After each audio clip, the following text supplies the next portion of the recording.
Od ponedeljka vlada Srbije sa Međunarodnim monetarnim fondom počinje novu rundu pregovora. Na stolu će opet biti jedna stara tema – smanjenje javne potrošnje. Pre 2 godine, kao jedan od načina smanjenja troškova, vlada je MMF-u predložila smanjenje državne administracije i obavezala se da će to učiniti tokom 2010. Za sada se još ne zna kakve će uštede vlada sada predložiti. Pokušali smo da utvrdimo koliko se poštuje prethodna obaveza. Više od 130 šefova odseka, analitičara, inspektora. Samo u poslednja 2 meseca putem javnog konkursa potražuje Nemanjine 11, najviše u ministarstvima ekonomije, zdravstva i financija. Uprava za trezor, koja vodi stalnu evidenciju broja zaposlenih u državnoj administraciji, tvrdi da je sve po zakonu o maksimalnom broju zaposlenih u državnoj upravi. Oko 30.000 zaposlenih i saradnika na određeno vreme. Tačan podatak imali sada viška i koliki je nismo dobili. Vremenom neki organi su izuzeti iz ovog pravila, a nekima je povećan maksimalni broj zaposlenih. Na neodređeno vreme, prema podacima sa kojima raspolaže registar, je trenutno oko 23.061 zaposlenih u republičkoj administraciji. Sve je u okviru zakona, ali ne i vidnog smanjivanja administracije. Trn u oku javnosti su mnogobrojne državne agencije, čiji učinak, kažu, niko ne kontroliše.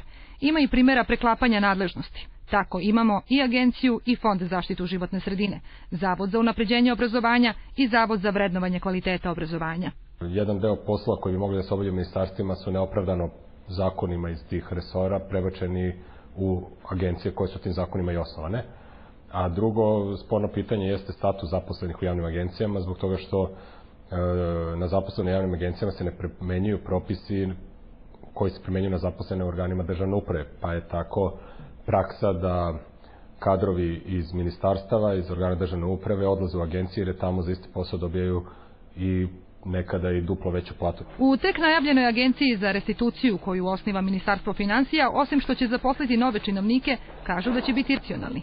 Mi u ovom trenutku gledamo na neke institucije koje postoje u sistemu poput Agencije za privatizaciju, poput nekih drugih institucija gde imamo sada već viškove zaposlenih koji bi to mogli da nadomeste, tako da ćemo gledati da tih 200 ne budu potpuno novo zaposleni. Stručna javnost tvrdi da je uprkos sugestijama MMF-a utihnulo smanjivanje administracije.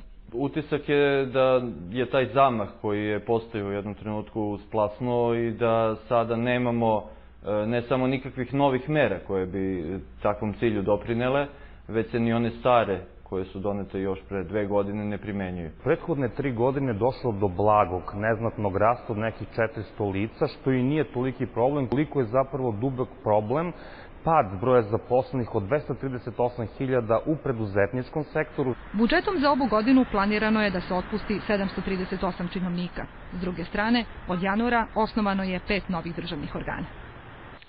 Večeras